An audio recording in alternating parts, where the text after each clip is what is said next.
في الفيديو ده انا هقول لكم ايه هو الرقم اللي المفروض ما تدفعوش اكتر منه في اعلانات الفيسبوك، يا اما هتكونوا خسرانين خساره بشعه، وساعتها هيكون البيزنس جاي عليكم بخساره، مش بتكسبوا زي ما انتوا المفروض داخلين البيزنس ده علشان تكسبوا. جاهزين؟ يلا بينا.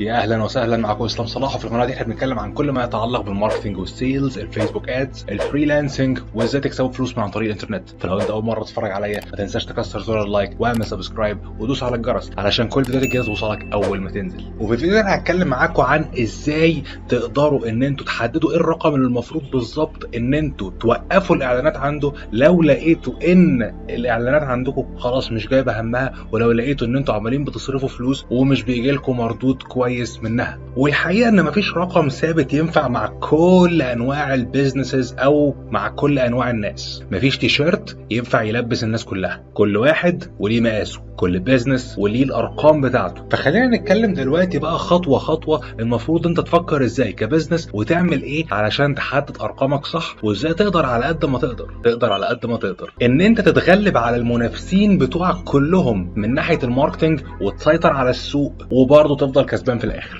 اول حاجه خالص المفروض تعملها انك تحدد ارقامك كويس جدا وتبقى عارف الارقام بتاعتك عباره عن ايه والدنيا ماشيه ازاي. يعني ايه؟ يعني انت دلوقتي جيت على مدار شهر مثلا عملت اعلانات، صرفت في الاعلانات دي مبلغ معين وشفت المردود من الاعلانات دي كان عامل ازاي. انت دفعت مثلا $100 وجالك 100 مبيعه، يبقى كده المبيعه واقفه عليك بدولار. شفت بقى عندك برضو الكليك ثرو ريت عامل ايه، شفت الكوست بير كليك وتكلفه الكليكايه الواحده عامله ازاي، عرفت من كل 100 واحد بيشوفوا الاعلان كام واحد بيبعت لك رساله، من كل 100 واحد بيبعت لك رساله كام واحد بالفعل بيشتري. حددت ارقامك دي كلها. فخلينا نفترض مع بعض ان انا خلاص دلوقتي عرفت ارقامي وطلعت ان انا لما بصرف مثلا $10، ال$10 دول بيجيبوا لي 10 مسجات، او ان في عندي 10 بيزوروا الويب سايت بتاعي. دي الارقام اللي كانت عندي. الخطوه الثانيه اللي المفروض تعملها انك تحاول تستفيد على قد ما تقدر من $10 اللي انت دفعتهم بالفعل. يعني ايه؟ يعني انت دلوقتي دفعت $10، مش هتدفع اكتر منهم، ال10 زي ما هم. لكن بدل ما انا صرفت 10 وجالي 10 مسجات، ازاي اصرف نفس ال10 ويجي لي 20 مسج او يجي لي 20 واحد يزوروا الموقع بتاعي؟ وبالتالي احنا هنا بنزود كمية الناس اللي بتجيلك لنفس الفلوس اللي انت دفعتها. دي اول حاجة احنا لازم نبص لها. طب ازاي نزود كمية الناس لنفس الدولار سبند او لنفس الفلوس اللي انت دفعتها؟ هنا هيبقى معانا مترك مهم جدا اللي هو الكليك ثرو ريت.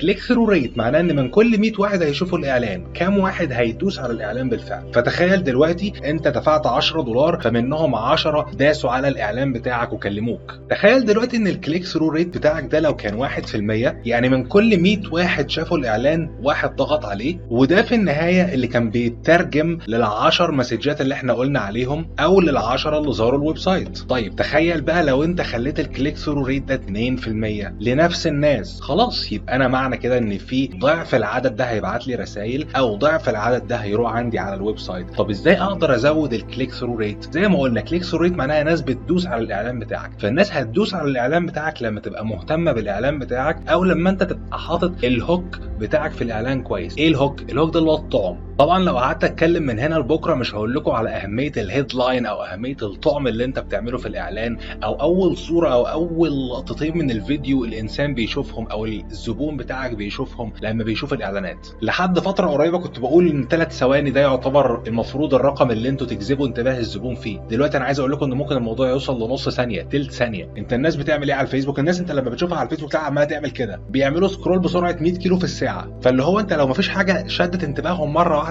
مش هيقفوا ولا هيبصوا لاعلانك اصلا، وبالتالي الكليك ثرو ريت هتلاقيه تحت. فانت لازم تفكر ايه الحاجه اللي انت تجذب بيها انتباههم على طول بحيث يقفوا ويشوفوا الاعلان. وعايز اقول لكم ان اكتر حاجه بتنفع دلوقتي هي الحاجات الغريبه واللي مش متوقعه، مش اللقطات بقى الاليجنت واللي انت تبقى طالع فيها لابس بدله والحاجات دي، لا خالص. الناس بقى عندها مناعه من الكلام ده. لكن اطلع كده منحكش شعرك وشادد في ودانك وبتاع، هتلاقي ناس ايه ده هو بيعمل ليه كده، فهتلاقيهم هيقفوا وهيشوفوا الاعلان بتاعك. وليكن مثلا انا طالع بعمل كده في اعلان وبقول انا خلاص اعلانات الفيسبوك خلتني بقيت مجنون، وحاجه مرتبطه بالحاجه اللي انت بتقدمها عادي جدا. لكن حاجه غريبه كده. احنا اتكلمنا عن تاني حاجه، هي ان احنا نزود كميه الناس اللي جايه لك بنفس الفلوس اللي انت دفعتها. طيب زي دلوقتي ان من كل 10 رسائل كان في واحد بيشتري، او من كل 10 بيروحوا على الموقع عندك في واحد بيشتري، وكانوا بيشتروا حاجه ب $10. فقبل كده انت كنت بتدفع $10 وبيجي لك $10، يعني مش جايبه همها، انت مش بتخسر بس برضه مش جايبه همها. ده معناه ان انا مستحيل هقدر ادفع $10 عشان يجي لي $10. فانا اخري هنا ان انا هدفع مثلا $5، مش هقدر ادفع اكتر من $5 عشان يتفضل لي شويه ربح. وهنفترض ان المنافسين بتوعك هم كمان ما بيدفعوش اكتر من $5 لان هي السلعه اخرها $10، فالسلعه اخرها $10 وانت بتدفع $5 انت والمنافسين. هنفترض دلوقتي بقى ان احنا في وقت بقى بلاك فرايداي وفي تنافس بقى بشع، والسعر ده زاد، السعر ده ما بقاش $5، بقيت علشان تجيب عميل بقيت لازم تدفع $10 او $11. طب انت لو بيجي لك دلوقتي نفس $10 انت هتبقى خسران، وبالتالي الحل هنا ان انت تزود $10 دول. فلو انت عملت المبدأ اللي احنا اتكلمنا فيه قبل كده وزودت كمية الناس اللي جايه لك، $10 هيبقوا $20 لان في 2 هيشتروا لنفس $11 اللي انت دفعتهم، وبالتالي بدل ما انت كنت بتدفع 11 بيجي لك 10 بقيت تدفع 11 يجي لك 20، او ان ال11 بقت بتجيب لك 2 سيل، يعني هنا تكلفة الزبون الواحد بقت واقفة عليك ب11 على 2، يعني بقت ب5.5، بدل ما كان الزبون ثمنه 11 بقى ثمنه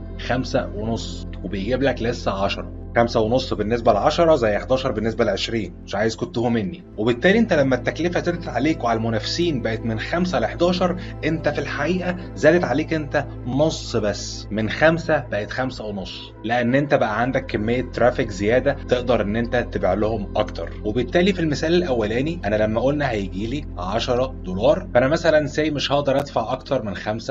في المثال الثاني احنا قلنا انا هيجي لي $20 وبالتالي انا اقدر ادفع لحد $15. طيب احنا كده وقفنا عند ان انا هزود كمية الناس اللي جاية عندك تتكلم معاك او اللي جاية عندك للويب سايت. طيب الحاجة الثالثة اللي ممكن نعملها ايه؟ الحاجة الثالثة ان انت بقى الناس اللي تتكلم معاك بالفعل او اللي تروح عندك على الويب سايت تزود الكونفرجن ريت بتاعتهم. يعني ايه تزود الكونفرجن ريت؟ يعني بدل ما انا كانت الكونفرجن ريت عندي 10%، ان من كل 10 بيشتري مني واحد، او ال20 بيشتري منهم 2، طب انا هخلي الكونفرجن ريت بتاعتي 20%، هضاعف الكونفرجن ريت. وطبعا انا بضرب هنا ارقام وهميه، يعني في بعض البيزنسز ما بينفعش معاها الارقام ال20% في الكونفرجن ريت والكلام ده خالص. حاجه زي الاي كوميرس مثلا، انت لو طلعت ال5% انت هنا بقيت مالكش حل، لكن انا بضرب ارقام سهله في الحساب. فقبل كده كنا بنقول ال20 دول بيشتري منهم 2، طب دلوقتي بقى لو ضاعفنا الكونفرجن ريت، يعني بقينا ال20 بدل ما بيشتري منهم 2 بقى ال20 هيشتري بدلهم 4، وبالتالي ال20 اللي كانوا بيجيبوا لي $20 قبل كده دلوقتي هيجيبوا لي $40. فانا في الاول من غير ما اعمل اي حاجه كان دخل لي $10، زودت كميه الترافيك دخل لي $20، زودت الكونفرجن ريت دخل لي $40. فطبعا لما يدخل لي $40 انا مثلا هقدر ادفع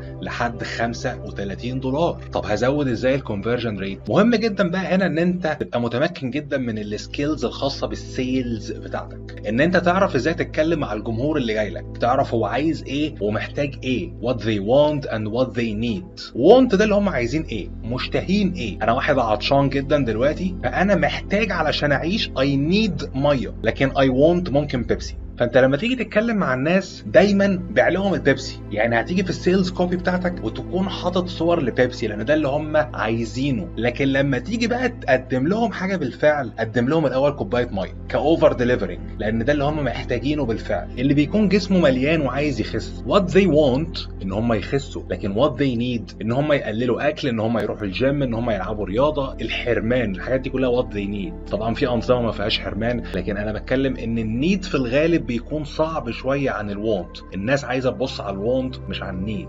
حاجه كمان مهمه جدا هي انك لازم تبيع الحفره مش تبيع الشنيور. الناس عايزه they want حفره في الحيطه، لكن they need شنيور علشان يعملوا الحفره دي. يعني هم للاسف محتاجين الشنيور علشان يعملوا الحفره، لكن هم لو صحيوا من النوم غمضوا عينيهم وفتحوها تاني لقوا الحفره مش هيجيبوا الشنيور. فلازم تركز على ده كويس جدا في طريقه كتابتك للاد كوبي او السيلز كوبي او الكوبي رايتنج بتاعك عموما. دي اول حاجه. تاني حاجه، الناس في الغالب بتنقسم لنوعين. في ناس بتبقى دايما عايزه تنتقل بعيدا عن الالم. لو على نفس الكلام لو منتج تخسيس برضه، ففي في حد شكله مليان فعايز يطلع من الالم اللي هو فيه ويخس ويبقى شكله وجسمه مظبوطين، فهنا هيخرج من الالم. في ناس تانية جسمها مظبوط بس عايزين يوصلوا بقى لمرحله السكس باكس والبيتش بادي فورمه الساحل، فدي ناس عايزه تنتقل لمرحله السعاده. فلو انت كلمت جزء معين منهم فانت هنا بتخاطب 50% من الناس مش ال 100%. فانت لازم برضه تحط دي في اعتبارك وانت بتتكلم مع الناس. حط الكوبي بتاعتك، الاد كوبي او السيلز كوبي او الحاجه اللي انت بتكلم الناس بيها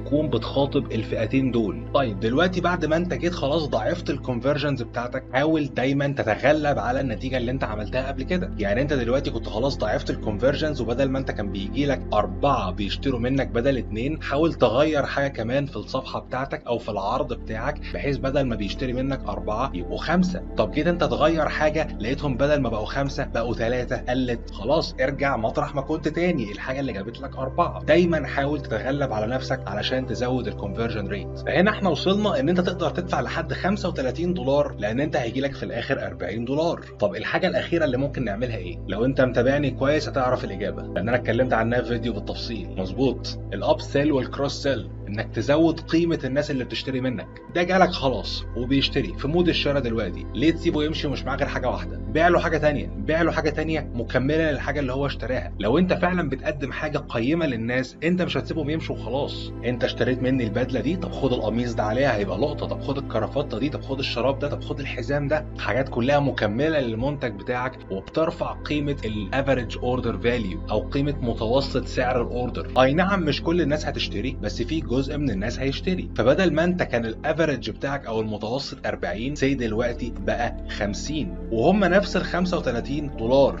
فانت زودت المتوسط بتاعك ل 50، فبقيت هنا تقدر تدفع لحد 45 او 40، في حين ان كل المنافسين بتوعك لسه بيلعبوا في $5 اللي احنا كنا بنتكلم عليها في الاول. طب تخيل كده ايه اللي هيحصل لما المنافسين بتوعك بيقدروا يصرفوا لحد $5 وانت بتدفع لحد $45. انت هتكتسح السوق، مش هيبقى في حد في السوق غيرك، كل المنافسين هييأسوا وهيسيبوك انت. فمع الوقت هتلاقي اسعارك ابتدت تقل لان المنافسه ابتدت تقل. دان كينيدي دي مقوله مشهوره جدا: those who can spend the most to acquire a customer win. يعني اكتر حد هيقدر يدفع فلوس علشان يجيب زبون هو ده الشخص اللي بيكسب في الاخر. واظن انا وضحت لكم ليه وازاي. يا ترى بتطبق الاستراتيجيات اللي احنا قلناها في الفيديو ده ولا لا؟ ولو لا فانت مستني ايه؟ عموما لو انت تايه وعايز حد يساعدك ومش عارف تاخد قرار لوحدك وشايف ان الموضوع صعب والدنيا مكلكعه، او لو انت حاسس ان البيزنس بتاعك ماشي كويس بس بتفكر وحاسس ان في نقله تانية افضل، هكون اكتر من سعيد ان انا اساعدك، سواء اخرجك من الالم اللي انت فيه او المعاناه اللي البيزنس بتاعك بيعانيها، او ان انا اساعدك تنقل البيزنس بتاعك نقله تانية. لما تحجز استشارتك معايا 1 لواحد هساعدك تنجح البيزنس بتاعك وتنقله نقله تانية باذن الله غصب عنك. واكتبوا لي تحت في الكومنتات بتعرفوا تدفعوا فلوس قد ايه علشان تجيبوا كاستمر او زبون واحد للبيزنس بتاعكم. واكتبوا لي برضو اي مشاكل تانية بتقابلكم تحت في الكومنتات. وكالعاده لو الفيديو عجبكم ما تنسوش اللايك والسبسكرايب وشويه بقى الحبشتكنات ومسوا على اخوكم كده عشان ربنا يكرمنا كده ونجيب ال 5000 سبسكرايبر قبل بدايه السنه. شكرا ليكم واشوفكم في الفيديو اللي جاي.